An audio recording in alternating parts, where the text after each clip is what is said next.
ಬಂದ್ರೆ ಅಲ್ಲೊಂದು ಕಟ್ಟಡದ ಮೇಲೆ ಫ್ಯಾನ್ ಒಂದು ತನ್ನ ಪಾಡಿಗೆ ತಾನು ತಿರುಗ್ತಿರುತ್ತೆ. ನೋಡಿದವರಿಗೆ ಇದ್ಯಾಕಪ್ಪ ಹೀಗೆ ತಿರುಗ್ತಿದೆ ಅಂತ ಅನಿಸ್ದಿರಲ್ಲ. ಆದ್ರೆ ಇದರ ಹಿಂದಿನ ಉದ್ದೇಶ ಗೊತ್ತಾಗ್ಬೇಕಾದ್ರೆ ಹತ್ತಿರ ಹೋಗಿ ನೋಡ್ಲೇಬೇಕು. ಈ ಫ್ಯಾನ್ ಪಕ್ಕದಲ್ಲೇ ಅದೇನೋ ಲೆಕ್ಕ ಹಾಕ್ತಾ ನಿಂತ ಯುವಕನನ್ನ ಮಾತಾಡಿಸ್ಬೇಕು.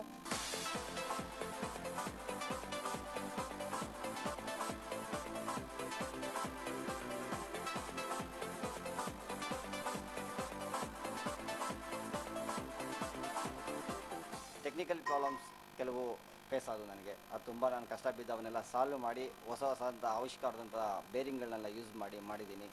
ಚೆನ್ನಾಗಿ ಪ್ರೊಡ್ಯೂಸ್ ಆಗ್ತಾಯಿದೆ. ನಮ್ಮ ಫ್ರೆಂಡ್ಸ್ಗಳೆಲ್ಲ ಸ್ವಲ್ಪ ಸಹಕಾರ ಕೊಟ್ಟರು. ಅದನ್ನು ಪೈಪ್ ಮೇಲೆ ನಿಲ್ಲಿಸಿ ಕರೆಕ್ಟಾಗಿ ನೆಕ್ಸ್ಟ್ ಇನ್ನು 8 ದಿವಸ ಕಳೆದ್ರೆ 1 ತಿಂಗಳಾಗುತ್ತೆ. ಇಷ್ಟರೊಳಗಡೆ 3,500 ಜನ ನನ್ನಲ್ಲಿ ಬಂದು ಎನ್ಕ್ವೈರಿ ಮಾಡಿದ್ದಾರೆ. ಅವಾಗ ಅನ್ನಿಸ್ತು ನಾನು ಬಿದ್ದಿದ್ದ ಶ್ರಮ 3 ವರ್ಷ ಬಿದ್ದಿದ್ದ ಶ್ರಮ ನನಗೆ ಸಾರ್ಥಕ ಆಗಿದೆ ಅಂತ ಹೇಳ್ಬಿಟ್ಟು. ನಿಮ್ಗೆ ಈಗಾಗಲೇ ಅರ್ಥ ಆಗಿರ್ಬೇಕು. ಸಿಂಪಲ್ ಆಗಿ ಹೇಳ್ಬೇಕಂದ್ರೆ ಇದೊಂದು ಗಾಳಿ ಯಂತ್ರ. ಇದರ ಮೂಲಕ ಕರೆಂಟ್ ತಯಾರಿಸೋದು ಶಾಂತರಾಜ್ ಪ್ರಯತ್ನ. ಈ ಪ್ರಯತ್ನದಲ್ಲಿ ಅದಾಗಲೇ ಶಾಂತರಾಜ್ ಸಕ್ಸಸ್ ಕೂಡ ಆಗಿದ್ದಾನೆ. ಎಲೆಕ್ಟ್ರಾನಿಕ್ಸ್ ಡಿಪ್ಲೊಮಾ ಓದಿರುವ ಶಾಂತರಾಜ್ಗೆ ಗಾಳಿಯಿಂದ ವಿದ್ಯುತ್ ಉತ್ಪಾದಿಸುವ ತಂತ್ರ ಮೊದಲೇ ತಿಳಿದಿತ್ತು. ಆದ್ರೆ ಅದನ್ನ ಪ್ರಾಯೋಗಿಕವಾಗಿ ತಾನೇ ಮಾಡೋ ಪ್ಲಾನ್ ಈತನದಾಗಿತ್ತು. 3 ವರ್ಷದ ಪರಿಶ್ರಮದ ಬಳಿಕ ಇದೀಗ ಈತನ ಪ್ರಯತ್ನ ಫಲಿಸಿದೆ.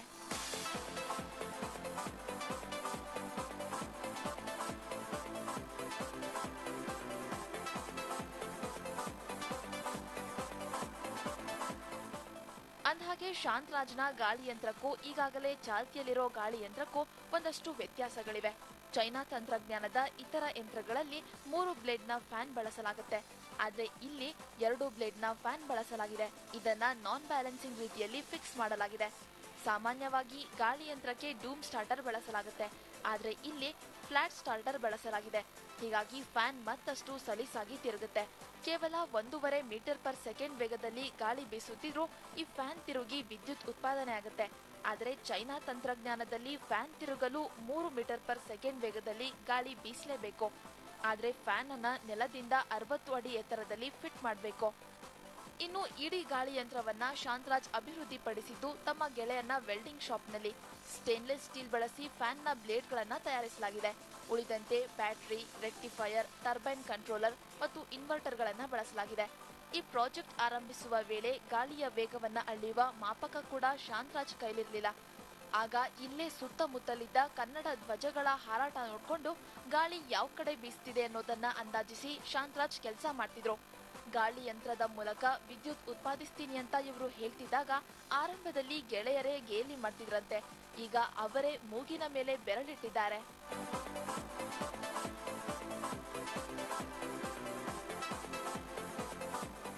ರಾತ್ರಿ ಆಗಲೂ ತುಂಬ ಕಷ್ಟಪಟ್ಟು ಕರೆಂಟು ಪ್ರಾಬ್ಲಮ್ ಇರೋದ್ರಿಂದ ಈ ಥರ ಪ್ರಾಜೆಕ್ಟ್ ಮಾಡಬೇಕಂದಲ್ಲಿ ತುಂಬ ಹೇಳ್ತಾ ಇದ್ರು ಎಲ್ಲ ಫ್ರೆಂಡ್ಗಳು. ಹಂಗೆ ಹೇಳ್ತಾ ಇರುವಾಗ ನಾವು ತುಂಬ ಗೇಲಿ ಮಾಡಿಕೊಂಡು ಇದೆಲ್ಲ ಆಗಲ್ಲ ನಿನ್ನ ಕೈಗೆ ಅಂತ ಹೇಳಿದ್ದು. ತುಂಬ ಶ್ರಮಣೆ ಪಟ್ಟು ಅವ್ರು ಬಂದು ರಾತ್ರಿ ಆಗಲೂ ಕಷ್ಟಪಟ್ಟು ತುಂಬಾ ಬಡತನದಲ್ಲಿರುವಾಗ ತುಂಬ ದುಡ್ಡು ಖರ್ಚು ಮಾಡಿ ಲಾಸ್ ಮಾಡಿ ಒಂದು ಸಾಧನೆ ಮಾಡಿದ್ದಾರೆ. ಒಟ್ನಲ್ಲಿ ಶಾಂತರಾಜ್ ಹೊಸ ತಂತ್ರಜ್ಞಾನ ಬಳಸಿಕೊಂಡು ಗಾಳಿಯ ಮೂಲಕ ವಿದ್ಯುತ್ ಉತ್ಪಾದಿಸುವಲ್ಲಿ ಯಶಸ್ವಿಯಾಗಿದ್ದಾರೆ. ತನ್ನ ಮನೆಗೆ ಅಗತ್ಯ ಕರೆಂಟ್ ಇದರಲ್ಲೇ ತಯಾರಾಗುತ್ತೆ.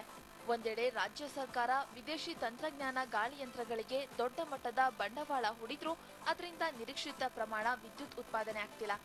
ಇಂಥದ್ರ ನಡುವೆ ಶಾಂತರಾಜ್ ಅಭಿವೃದ್ಧಿಪಡಿಸಿರುವ ಸ್ವಂತದ ಗಾಳಿ ಯಂತ್ರ ಹೊಸ ಆಶಾಕಿರಣ ಹುಟ್ಟಿಸಿದೆ. ನಮ್ಮ ರಾಜ್ಯ ಎದುರಿಸುತ್ತಿರುವಂತಹ ವಿದ್ಯುತ್ ಕೊರತೆಯನ್ನ ನೀಗಿಸೋದಿಕ್ಕೆ ಇಂತಹ ಗಾಳಿ ಯಂತ್ರಗಳು ಸಹಕಾರಿಯಾಗಿದ್ದಾವೆ. ಈ ಯುವ ಸಾಧಕ ಮಾಡಿರ್ತಕ್ಕಂತಹ ಈ ಆವಿಷ್ಕಾರದಿಂದಾಗಿ ಒಂದು ಮನೆಗೆ ಬೇಕಷ್ಟು ವಿದ್ಯುತ್ ಅನ್ನ ಉತ್ಪಾದಿಸಬಹುದು. ಸರ್ಕಾರ ಈಗ ಮನಸ್ಸು ಮಾಡಿದ್ರೆ ಇದನ್ನ ಮತ್ತಷ್ಟು ಅಭಿವೃದ್ಧಿಪಡಿಸಿ ವಿದ್ಯುತ್ ಕೊರತೆಯನ್ನ ನೀಗಿಸುವಲ್ಲಿ ಮಹತ್ವದ ಪಾತ್ರವನ್ನ ನಿಭಾಯಿಸಬಹುದು. ಕ್ಯಾಮರಾ ಪರ್ಸನ್ ಸಂತೋಷ್ ಜೊತೆ ಹರಿಪ್ರಸಾದ್, TV9 ಬೆಂಗಳೂರು. ಬನ್ನಿ ಇದ್ರ ಬಗ್ಗೆ ಮಾತಾಡಲಿಕ್ಕೆ ಸ್ವತಃ ಶಾಂತರಾಜ್ ಇವತ್ತು ನಮ್ಮ ಜೊತೆಗಿದ್ದಾರೆ. ಶಾಂತರಾಜ್ ಪವನಶಕ್ತಿ ಯಂತ್ರವನ್ನ ತಯಾರಿಸಿದಂಥವರು. ಮತ್ತೊಬ್ಬರಿದ್ದಾರೆ NK ಪಯ್ಯನ್ನವರ್ ಉಪಮಹಾಪ್ರಬಂಧಕರು ಪವನಶಕ್ತಿ ವಿಭಾಗ. ಶಾಂತರಾಜ್ ನಮ್ಮ ಸ್ಟುಡಿಯೋಕ್ಕೆ ತಮಗೆ ಸ್ವಾಗತ. ಅದೇ ರೀತಿ NK ಪಯ್ಯನ್ನವರ್ ಇದ್ದಾರೆ. NK ಪಯ್ಯನ್ನವರೇ ತಮಗೂ ಕೂಡ ನಮ್ಮ ಸ್ಟುಡಿಯೋಕ್ಕೆ ಸ್ವಾಗತ. ನನ್ನ ಮೊದಲನೇ ಪ್ರಶ್ನೆ ಶಾಂತರಾಜ್ ಅವರಿಗೆ, ಮೊದಲು ನಿಮಗೆ ಕಾಂಗ್ರ್ಯಾಚುಲೇಷನ್ಸ್. ಯಾಕಂದ್ರೆ ಇಂಥ ಒಂದು ಯಂತ್ರವನ್ನ ನೀವೇ ಖುದ್ದಾಗಿ ತಯಾರಿಸಿರೋದಕ್ಕೆ ಹೇಗೆ ಈ ಕಾನ್ಸೆಪ್ಟ್ ಬಂತು ನಿಮ್ಮ ತಲೆನಲ್ಲಿ ಅಂತ? ಸರ್, ನನಗೆ ಚಿಕ್ಕ ವಯಸ್ಸಲ್ಲೇ ತಂದೆ ತೀರೋಗ್ಬಿಟ್ರು. ಸೆಲ್ಫಾಗಿ ಕೆಲಸ ಮಾಡೋ ಅಂಥ ಒಂದು ಪರಿಸ್ಥಿತಿ ಬಂದ್ಬಿಡ್ತು.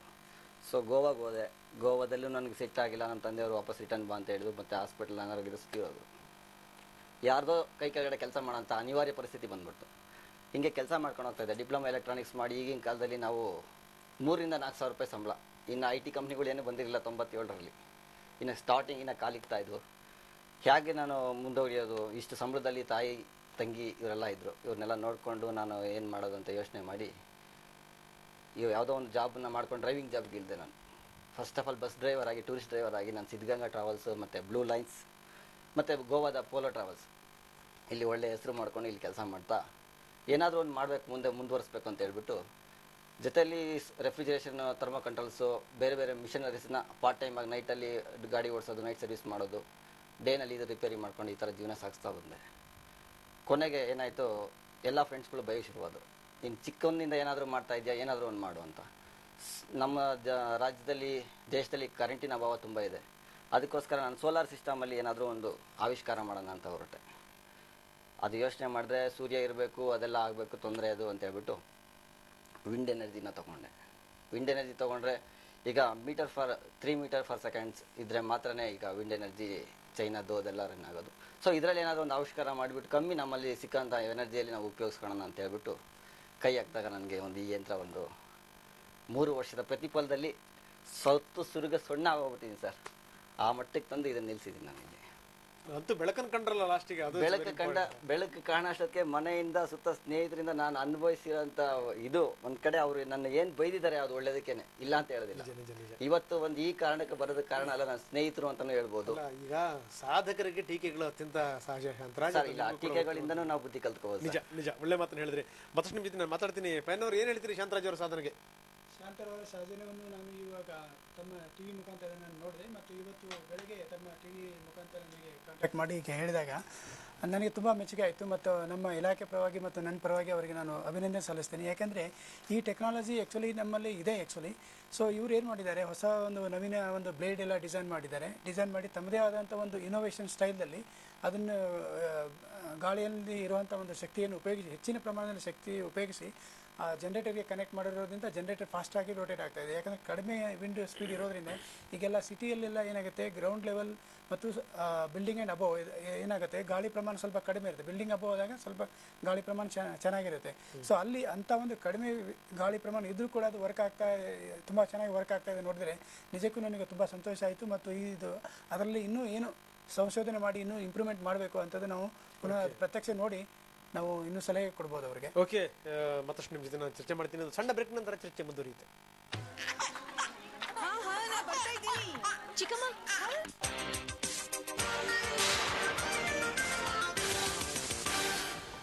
ವಿಂಡ್ ಪವರ್ ವಿಶೇಷ ಕಾರ್ಯಕ್ರಮಕ್ಕೆ ಮತ್ತೊಮ್ಮೆ ತಮಗೆಲ್ಲ ಸ್ವಾಗತ. ನಮ್ಮ ಜೊತೆಗಿದ್ದಾರೆ ಪವನಶಕ್ತಿ ಯಂತ್ರವನ್ನ ತಯಾರಿಸಿರುವಂತಹ ಶಾಂತರಾಜು, ಮತ್ತೊಬ್ಬರು ಉಪಮಹಾಪ್ರಬಂಧಕರು ಪವನಶಕ್ತಿ ವಿಭಾಗ NK ಪಯ್ಯನ್ನವರ್. ಚರ್ಚೆ ನಾನು ಮುಂದುವರಿಸ್ತಾ ಇದ್ದೀನಿ ಶಾಂತರಾಜು ಜೊತೆಗೆ. ಶಾಂತರಾಜು, ತಾವು ಹೇಳಿದ್ರಿ ಏನು ಅಂತಂದ್ರೆ ಬಹಳ ಕಷ್ಟಪಟ್ರಿ, ಇರೋ ದುಡ್ಡನ್ನೆಲ್ಲ ಅದಕ್ಕೆ ಹಾಕಿದ್ರಿ, ಅಂತೂ ಏನು ಅಂದ್ರೆ ಯಂತ್ರವನ್ನು ಮಾಡಿದ್ರಿ ಅಂತ. ಆರಂಭದಲ್ಲಿ ನಿಮಗೆ ಎದುರಾದಂಥ ಸಮಸ್ಯೆಗಳೇನು? ಯಾಕಂದ್ರೆ ನೀವು ಹೇಳಿದ್ರಿ ಏನು ಅಂದ್ರೆ ಒಂದು ಯಂತ್ರವನ್ನು ಮಾಡಬೇಕು, ಇಂಥ ಯಂತ್ರವನ್ನು ಅಂದ್ರೆ ಅಷ್ಟು ಹುಡುಗಾಟಿಕೆ ಕೆಲಸ ಅಲ್ಲ. ನಿರ್ದಿಷ್ಟವಾಗಿ ಇಷ್ಟು ಎತ್ತರದಲ್ಲಿರಬೇಕು, ನಿರ್ದಿಷ್ಟವಾಗಿ ಇಷ್ಟು ಗಾಳಿ ಬೀಸ್ತಿರ್ಬೇಕು, ಇಷ್ಟು ತಿರುಗಲೇಬೇಕಾದ ಚಕ್ರ, ಈ ಥರದ್ದೆಲ್ಲ ಇರ್ತವೆ. ಅದನ್ನೆಲ್ಲ ಹೆಂಗೆ ನೀವು ಕ್ಯಾಲ್ಕುಲೇಟ್ ಮಾಡ್ಕೊಂಡ್ರಿ? ಸರ್, ನಾನು ಸ್ಟಾರ್ಟಿಂಗ್ ಇದನ್ನ ಅಂದ್ಕೊಂಡಾಗ ನನಗೆ ಯಾವುದೂ ಗೊತ್ತಿಲ್ಲ.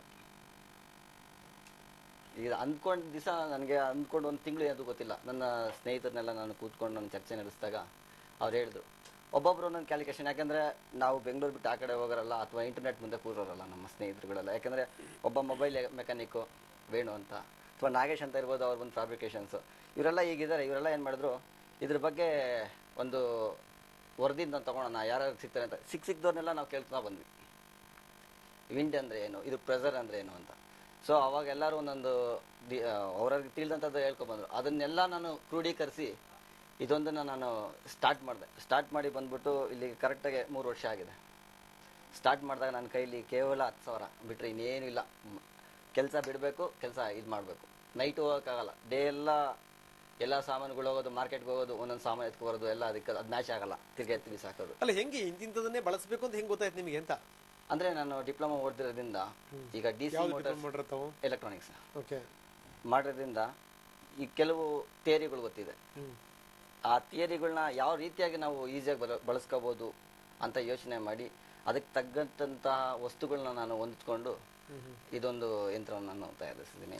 ಆದರೆ ಆ ಯಂತ್ರಕ್ಕೆ ನಾನು ಕೈ ಹಾಕ್ದಾಗ್ಲಿಂದನೂ ನಾನು ತುಂಬಾನೇ ಶ್ರಮ, ಅಂದರೆ ಹೆಂಗಂದ್ರೆ ಹೇಳ್ಬಾರ್ದು, ಮನೆ ಕಡೆಗೆ ಸಾಮಾನು ತರದ ಅಷ್ಟು ಕಷ್ಟಕ್ಕೆ ನಾನು ಸಿಲುಕೋಬಿಟ್ಟೆ. ಹೇಳೋದಕ್ಕೂ ನನಗೆ ತುಂಬ ಕಷ್ಟ ಆಗ್ಬಿಡುತ್ತೆ. ಒಂದು ದಿವಸ ನನ್ನ ಹೆಂಡತಿ ಹತ್ರ ಆಯಿತು, ನಮ್ಮ ತಾಯಿ ಹತ್ರ ಆಯಿತು, ನಾನು ರಿಮಾರ್ಕ್ ಕೇಳ್ದಾನಲ್ಲ, ಇವನೇನು ಎಲ್ಲಿ ಬೆಳಗ್ಗೆ 6 ಗಂಟೆಗೆ ಎದ್ದೇಳ್ತಾನೆ, ಮನೆ ಬಿಟ್ಟು ಹೋಗ್ತಾನೆ, ಕುಡಿಯೋದಿಲ್ಲ, ಮತ್ತೊಂದಿಲ್ಲ, ಸಿಗರೇಟ್ ಇಲ್ಲ, ಏನೂ ಇಲ್ಲ, ಒಂದು ಪಾನ್ ಬರೋಕ್ಕೂ ಇಲ್ಲ, ಎಲ್ಲಿ ಮಾಡ್ತಾ ಇದ್ದಾನೆ ದುಡ್ಡು? ಮನೆಯವ್ರಿಗೆ ನನ್ನ ಕಾನ್ಸೆಪ್ಟನ್ನ ಅರ್ಥ ಮಾಡಿಸೋ ಶಕ್ತಿ ಕೂಡ ನನ್ನಲ್ಲಿಲ್ಲ. ಅದು ಹೇಳಿದ್ರೆ ಅವರೇ ನೀನು ಮಾಡೋ ಕೆಲಸ ಬಿಟ್ಬಿಟ್ಟು ಏನೋ ಮಾಡ್ಕೊಂಡು ಏನಕ್ಕೆ ದಾಸನಿಂದೆ, ಅದಂಗೆ ಓಡೋಗೋ ದಾಸನಿಂದೆ ಹೋದ್ರು ಅಂತ ಒಂದು ಕಥೆ ಹೇಳ್ತಾರೆ ಹಳ್ಳಿ ಕಡೆ. ಆ ಮಟ್ಟಕ್ಕೆ ನೀನು ಮಾಡ್ತಾ ಇದೀಯಾ ಅಂತ ಎಲ್ಲ ಟೀಕೆಗಳು ತುಂಬಾನೇ ಹೇಳ್ತೀನಲ್ಲ, ಟೀಕೆಗಳು ಬಂದು. ಆದರೆ ಇದೆಲ್ಲ ಟೀಕೆಗಳನ್ನೆಲ್ಲ ಒಂದೇ ಸಲ ಅಲೆ ಥರ ಕೊಚ್ಕೊಂಡು ಹೋಗಿದ್ದು ನನ್ನ ವಿದ್ಯುತ್ ಶಕ್ತಿ ನೋಡಿದಾಗ ಎಲ್ಲರೂ. ಓಕೆ, ಈಗ ಏನು ಫಸ್ಟ್ ವಿದ್ಯುತ್ ಉತ್ಪಾದನೆ ಮಾಡಿಕೊಂಡು ಮೊದಲ ಬಲ್ಪ್ ಉರಿದಾಗ ಏನು ಅನಿಸ್ತು ತಮಗೆ ಅಂತ? ಸರ್, ಒಂದು ರಿಯಲ್ ಲೈಫ್, ನಿಜವಾಗ್ಲೂ ಹೇಳ್ಬೇಕಂದ್ರೆ ರಿಯಲ್ ಲೈಫ್ ಏನಾಗಿದೆ ಅಂದ್ರೆ 4 ಆಣಿ ಕೋತಿ 8 ಆಣಿ ಬೆಲ್ಲ ತಿಂತಂದ್ರೆ ಇದು ಬೆಲೆ ಒಂದು 38,000 ರೂಪಾಯಿ ಟೋಟಲ್. ನಾವು ಕೂತ್ಕೊಂಡು ಇವಾಗ ಪ್ರಾಜೆಕ್ಟ್ ಪ್ಲಾನ್ ಸಿಕ್ಕಿದೆ ಮಾಡಿದ್ರೆ 38,000 ರೂಪಾಯಿ ಆಗುತ್ತೆ. ಆದ್ರೆ 4.25 ಲಕ್ಷ ರೂಪಾಯಿ ನುಂಗಿದೆ ಇದು. ಈಗ ನಾನು ಕೋತಿ ಇಕ್ಕೊಂಡ್ಲ ಮಾರ್ಬಿಡ್ಲ ಸರ್? 4 ಆಣಿ ಕೋತಿ 1 ರೂಪಾಯಿ ಬೆಲ್ಲ ತಿಂದಾಗ ಏನಾಗುತ್ತೆ ಪರಿಸ್ಥಿತಿ, ಅದೇ ಪರಿಸ್ಥಿತಿ ನಂದಾಗ್ಬಿಟ್ಟಿದೆ ಈಗ.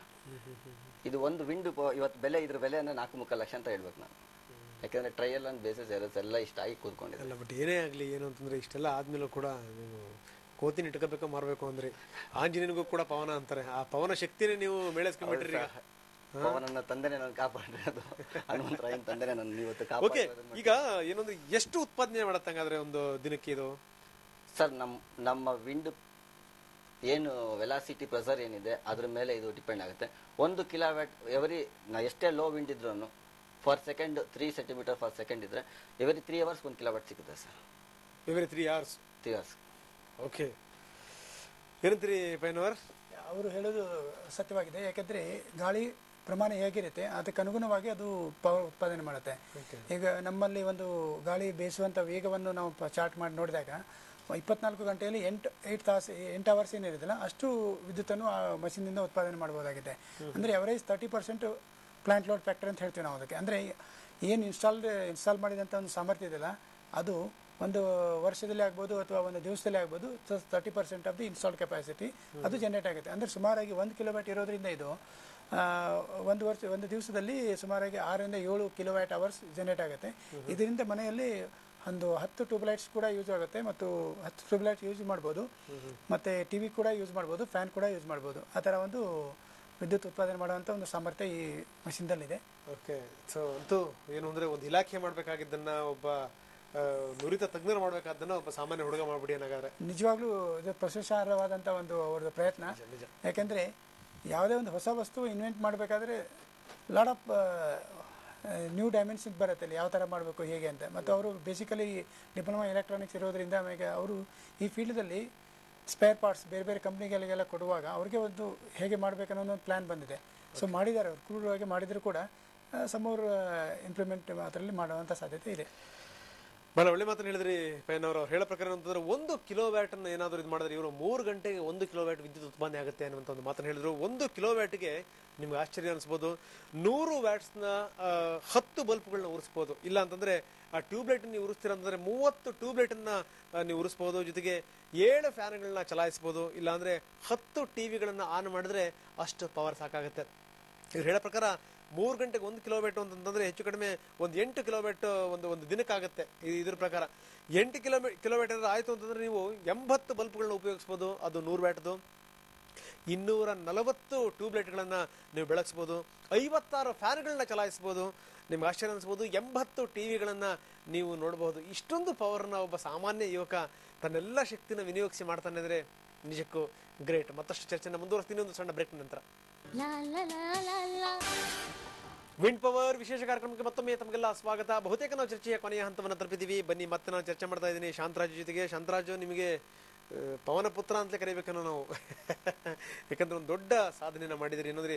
ಕೇವಲ ಇಷ್ಟು ಮಾತ್ರ ಅಲ್ಲ, ಇದು ಆರಂಭಿಕ ಹಂತದಲ್ಲಿ ಇಷ್ಟೊಂದು ಸಾಧಿಸಿದಿರಿ ಅಂದ್ರೆ ಮುಂದೆ ಏನು ನಿಮ್ಮ ಕನಸುಗಳು, ನಿಮ್ಮ ಯೋಜನೆಗಳು?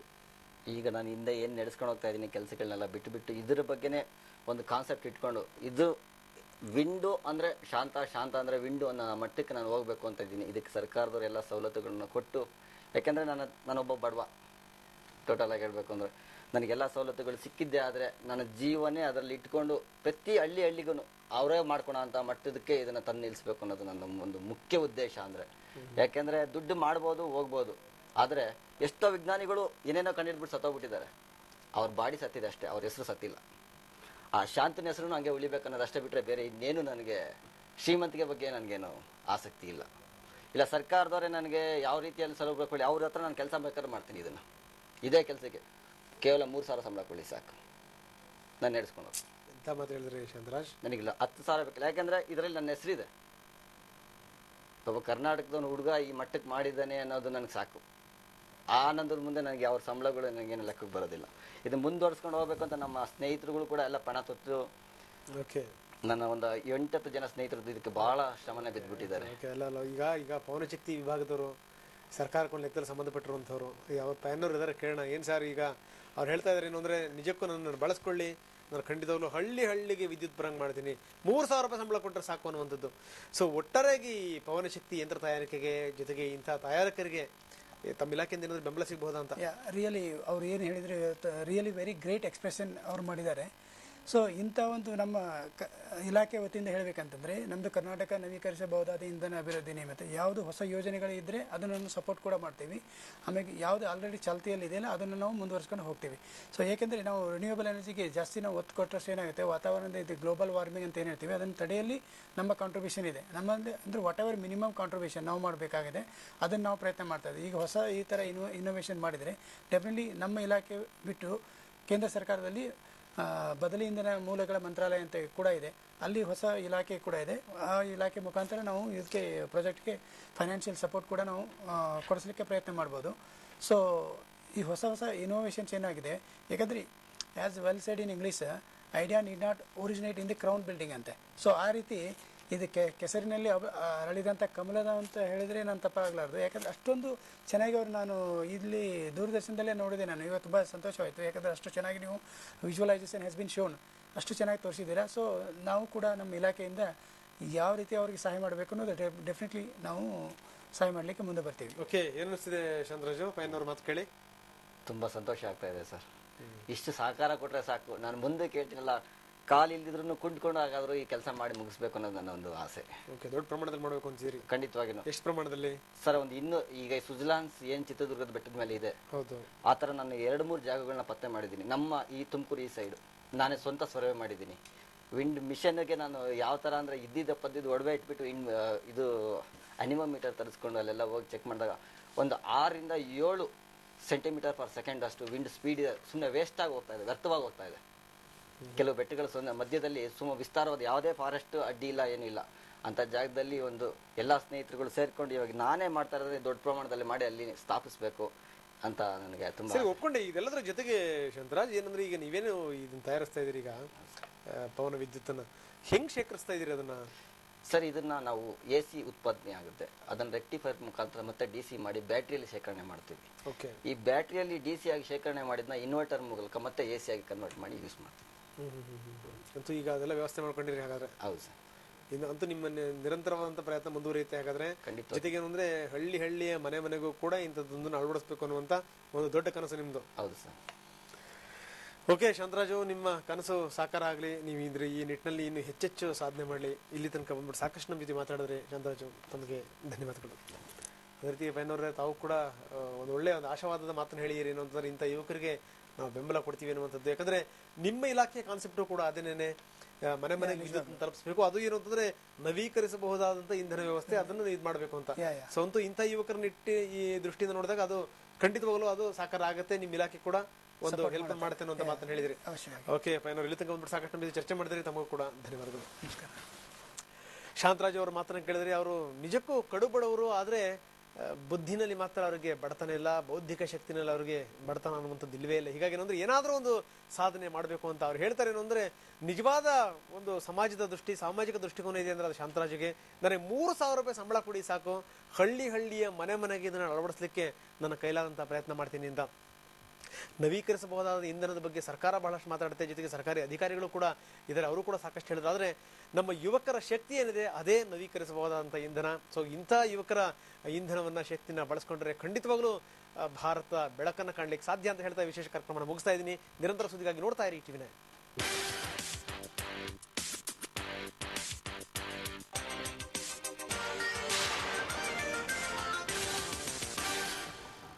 ಈ ಕಾರ್ಯಕ್ರಮದ ಸಹ